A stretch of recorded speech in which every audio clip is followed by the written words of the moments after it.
Hello everybody, my name is Michael and welcome back to Last F1rst.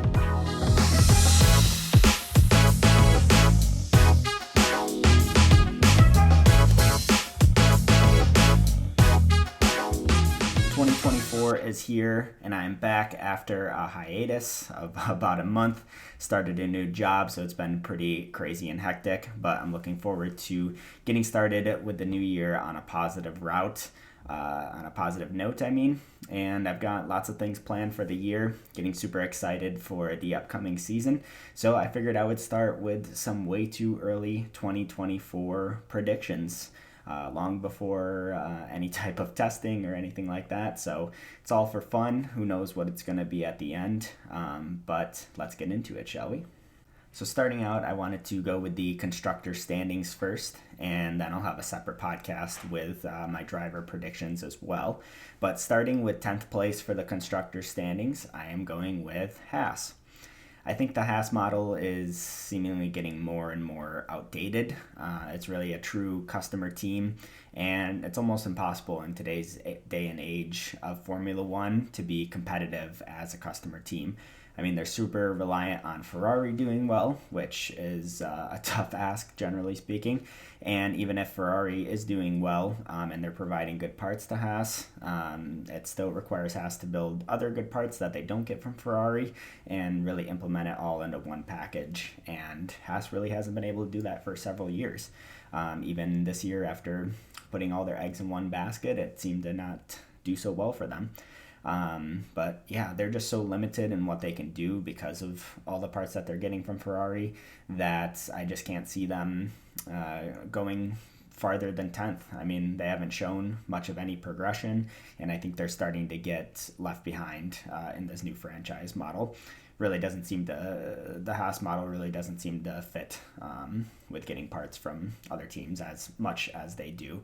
I know like Williams and AlphaTauri, they certainly get points from parts from their respective teams, like Mercedes and Red Bull. However, Haas really gets the most, and yeah, I think that's going to severely limit them. But if a team like Andretti, who's hoping to get into Formula One, if they can't even get into Formula One as a full works team, then I don't know what Haas is doing still in Formula One, because it seems like the Andretti model would be a lot better for F1 in general than what Haas is doing, because I don't know that they're adding too much to the sport. It's pretty rare to see a Haas fan, but I guess they must have some out there.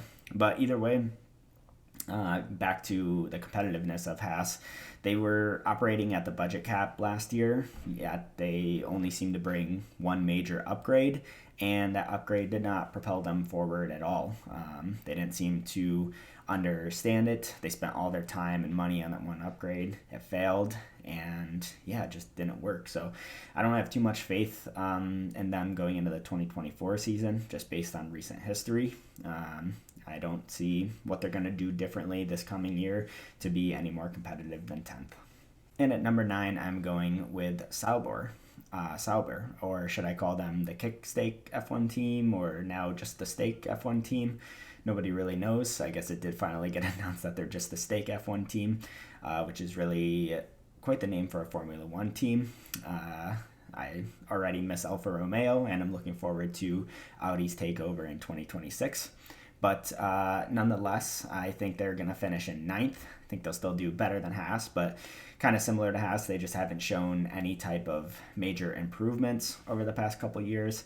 They started out with a great car in 2022 because they were under the weight limit, but since then they really haven't been able to keep up with development and just stay competitive, and I don't see much changing in the coming year.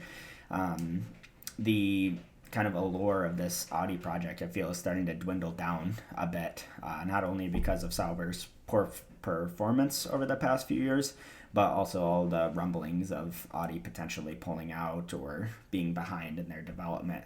Definitely worrying times for the Sauber organization. I was really excited for Audi's incoming, or for Audi to be incoming in the next few years, and with all their investment into Sauber right now, but nothing seems to be panning out so far, and I don't see much changing over the next couple of years before the regs change and before Audi takes over. but we shall certainly see. In terms of the drivers, they are okay. I mean, Joe has proven himself to be a pretty decent midfield driver, and he definitely surprised me.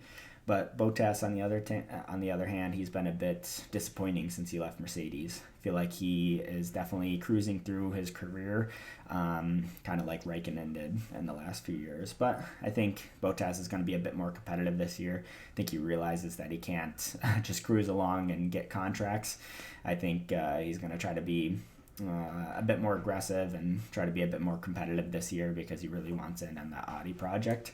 So for him to get another contract extension, he's going to have to do quite well this year, I think. But generally speaking, I think the Sauber team is not going to do very good this year. They didn't give me any confidence over the course of last year, and I'm not convinced that they'll be able to build on their concept and really make any significant gains this year. Now is when it starts to get a little fun, starting at number 8 for the constructor standings. I'm going with Williams. I think Williams, or should I say Albon, really punched above their weight in 2023. I think that's pretty obvious. I don't think they really had any business being 7th in the Constructors' Championship. The team is building and making progress, but still certainly has quite a long way to go. I think the Williams will continue to punch above its weight this year thanks to Albon, but I think it will lose a place in the Constructors compared to last year. They nearly did lose out to 7th last year because of AlphaTauri, and I think they will lose out to that this year. But I think they still will be able to beat Haas, which shouldn't be too difficult, and even Sauber still too. I think Sauber will be pretty disappointing again, and I think Williams will be able to get ahead of them. But the midfield was just absolutely so close last year, and I think it'll be only closer this year. So I can imagine these final few places in the Constructors will really be decided by just a few points. Once again, if one team has a good race weekend and scores a big haul, that could be really the deciding factor for the entire season. I think it's going to be tough as well for Williams since they signed Logan Sargent again. He obviously did not perform super well last year, and I don't think anything is going to be different this year. So I think he's really going to be holding the team back from scoring higher in the Constructors' Championship. I think Albon is really going to be carrying the team again, having the weight of the team on his back, trying to score as many points. We'll see where he winds up in 25 and beyond, if he will continue with Williams or if he'll be able to get a bigger seat. But it's definitely exciting to see what's going to happen. I think next year's drivers market is going to be a bit spicier as compared to this year. Now, for 7th in the Constructors' Championship, I'm going with Alpine. Yes, I have next to zero faith in Alpine. I think the only other team that I have less faith in is Haas, and then probably Ferrari after that. But I still think Ferrari is going to do better this year. But yeah, I mean, what can you say about Alpine? They're still going through multiple personnel changes, and Renault aren't letting the F1 team get on with things as they should. The whole organization just seems in shambles, and I don't see why it won't get sold in the next couple of years here, just because I don't think they're a very serious outfit in Formula One. I don't think the way they're handling things will ever let them be competitive enough, even with having the great personnel that they do have. I think it's a tough ask for Alpine to do any better, just with how limited they are with all the changes in personnel and how the constraints that Renault places on them with just not letting them get along with things. They just want to see these quick turnarounds, even though it takes many, many years in Formula One to get up the order. And I think they're going to continue to go backwards because of all that. I think both of their drivers are honestly pretty overrated, and I don't think either of the drivers are going to carry that team on their shoulders. Neither one is really standing out as the team leader, even though Ocon probably should have been because he got that big contract and he's been in there for years, but neither team seems like that franchise leader like the Verstappens, the Leclercs, the Hamiltons of the world. I don't think they quite have the best driver lineup, but it is a good, steady pair of hands there. It's always funny. I feel like the two drivers at Alpine are just complete opposites. They're like the same driver, but they perform opposite to each other. If one driver has a good weekend, then the other has a poor weekend, and vice versa. I think I think the lack of consistency is really going to hurt Alpine, along with just their inability to create a really good race team these days. I think is going to hurt them, and I think that's why they'll be seventh in the constructors. For sixth in the constructors standings, I'm going with AlphaTauri. I think this is a case of more Red Bull parts equals faster car. And with AlphaTauri getting more and more parts from Red Bull in the following year here, I think it's only going to help them. I don't think it's going to make them a title challenging or podium challenging car by any stretch of the imagination, but I think it's really going to propel them ahead of things because they'll take the great parts from Red Bull and then they'll build off of that, and I think they're going to be pretty competitive this year. I think it's going to make a difference this year as well, having two competitive drivers. I think Ricciardo is going to be able to bet himself in a bit more this year now that he'll have kind of the full season to get through things, and hopefully he won't have any injuries. Otherwise, the second half of last season could have looked a little differently. Unfortunately, Ricciardo just never got the opportunity to really settle in and get focused on the car because he got in for a couple races, had the injury for quite some time, and then got back in. But yeah, I think Ricciardo's going to have a pretty good year this year. I think he's going to outperform Yuki and really lead the team. I don't think he's going to quite be at his Red Bull days, that level of performance, but I think he is going to do a really solid season. And I think Yuki is going to perform well, but I think he's going to continue to make unnecessary mistakes like he does, most notably at Mexico. That pretty much single-handedly lost them the constructors standings, or lost them seventh in the constructors. But yeah, I think Yuki will continue to cause problems again this year. Otherwise, maybe they could fight even a little higher up if the parts from Red Bull that they're getting are really going to make that much of a difference. But I think that's a bit of a tall ask. At the very least, I think having two competitive drivers as compared to like Yuki and De Vries at the beginning of last season will make for a big difference regardless, because even if Yuki beats Ricciardo, I think they're still going to be able to score some solid points every weekend or every other weekend, more consistently than De Vries ever was able to. So I think they're going to get a solid sixth in the championship and kind of start punching a little above their weight like they used to. Okay, so here's where it gets even more interesting. My prediction for fifth in the constructor standing is going to be Aston Martin. Aston Martin certainly has a great deal of potential. They showed that last year, having quite often the second fastest car, especially at the beginning of the year. But they only just moved into their new facility midway through last year. Their new wind tunnel is not up and running yet, and they're still even hiring for new personnel. So I don't think they're quite ready to be challenging up at the front, and I think 2023 was a clear example of that. They struggled to hold their advantage over their competitors. Their in-season development was not good. That's why they somehow managed to lose fourth in the constructors to McLaren after McLaren spent a good third of the year in no man's land. So it's tough to, I guess, think that Aston is going to make another big step over the winter like they did last year, and that the other teams aren't going to make a bigger step or continue to be ahead of them. I think that's a bit of a tall ask, but I still think they're going to be performing really well. I think it's going to be so close this year, even more so than next, that it's very easy to slip from third to fourth to fifth to sixth in the constructors if you're just have a few off weekends.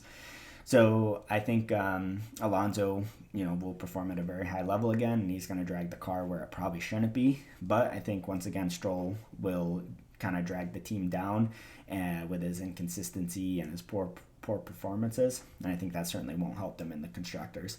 But I think they are going to be a force to be reckoned with in the coming years, especially with them becoming a full works project with Honda, I think in 2026, if I'm not mistaken. Yeah, definitely in 2026. And, if they get rid of Stroll and get some good drivers in there alongside Alonso or whoever is there when the Honda project comes in, then I think they'll definitely be a force to be reckoned with in the future. Now, fourth in the constructors, my prediction for it might be a bit of a surprise to some people, and I think I'm kind of surprised myself that I'm saying it, but I really do feel that this is going to be the case. I think it's going to be Mercedes in fourth place. I feel like Mercedes has the least understanding of their car and just in general, this generation of regulations in general. I think they are just not very confident or know what they're doing. I mean, they can obviously create a decent car since, they've often had the second fastest car or third fastest car, but I don't think they quite have the level of understanding in their concept or the regs to be able to make that jump. Unfortunately, even by the end of 2023, they were still all over the place, just jumping up and down with performances. And the more concerning issue was that they didn't have answers to why they did or did not perform well. Even by the end of last year, they couldn't seem to figure out why they were so competitive in the US and then all of a sudden not competitive in Brazil, even though they had a 1-2 there in 2022. But even though I think they will struggle this coming year, they still will build a decent car, and I don't think they're going to be far off or way down the order or completely behind the top three. I think it will be very close, but I feel more confident in some of the other teams like Ferrari, obviously Red Bull, McLaren, to be ahead of Mercedes this year, and I think they just have a better understanding of their car than what Mercedes does. And even if the 2024 car is in the right direction and they feel that they understand it and are able to maximize it, then it'll still take time for them to maximize it. It's still going to take, probably several months to put some more upgrades on the car to really hone in the setup and really get the maximum out of it. So we'll see. Unfortunately, I don't think the Mercedes will have another go at the title realistically, I think, until the new rules reset at 2026 at the earliest. But the 2026 rules aren't that far off from what we currently have. It was a bigger change from 21 to 22 than what now to 26 is going to be like. So I don't know. I unfortunately don't have too much faith, but I hope they can get it together, mostly for Hamilton's sake, because he deserves to fight for another title before his career is done and over with. Now for third in the constructors standings, I'm going with McLaren. McLaren clearly have a good understanding of their car and the direction that they need to go. They found obviously massive gains last year, but there's still plenty to go before fighting for a championship. I was so surprised to see them have that massive gain. I know pretty much everybody was, but prior to that, I was not having too much faith in the McLaren project. I mean, they started off the year poorly, and I feel like they were kind of in that Alpine territory the past few years where they just could never make that big step. But they clearly made a big step, and I think they have one of the best driver pairings on the grid. So they have a really solid chance at fighting for some wins and maybe even the championship in the next coming years here. But the car still has some very weird traits that they need to get a handle on. If they can do that, then hopefully that'll help with the drivability of it and help both of their drivers get the maximum out of it, because I feel like the car is still limiting both drivers, so they can't get the maximum out of it. But it's going to be really fun to see Piastri and Norris go at it again this year, especially now that Piastri has a full year under his belt. He's going to be a lot more confident. He will have learned a ton, specifically about the tire management, which he struggled with, and that's where Norris really took control, was in the races. But I think the two will snatch up many podiums, maybe a win or two, and I think it'll be a good season for them. I just don't think they'll be quite at the very front fighting for a championship. For second in the constructors' standings, I am going with Ferrari.